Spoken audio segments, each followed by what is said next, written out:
Welcome to the Rim Break Rodeo. We hope this video helps. You begin by turning on your phone's mobile hotspot because the Ps5 needs a Wi-Fi network to join. Make sure you pick the correct band, use 5 GHz for lower latency when available, otherwise 4 GHz for range.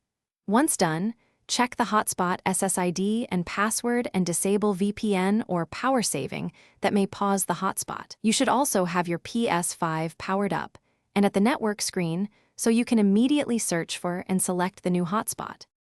Next, on the Ps5, navigate to Settings, the Network, and choose Set up Internet Connection because that's where you initiate the Wi-Fi join.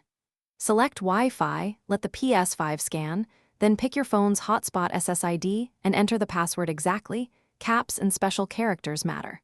Once connected, keep DNS on automatic to avoid extra issues and run the connection test so you can see speed and NAT type. If NAT is strict, games may have matchmaking problems. That's addressed after verifying the link. To finish, confirm the Ps5 successfully reaches the internet and that game's update or sign in. If the connection drops, turn the phone hotspot off and on and reboot the Ps5. Simple resets often clear handshake problems. Make sure downloads are paused to avoid exceeding mobile data and prevent lag.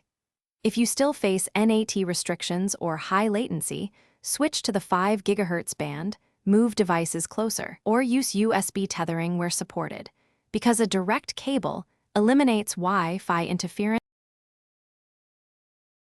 Thanks for watching. Consider subscribing if we helped you.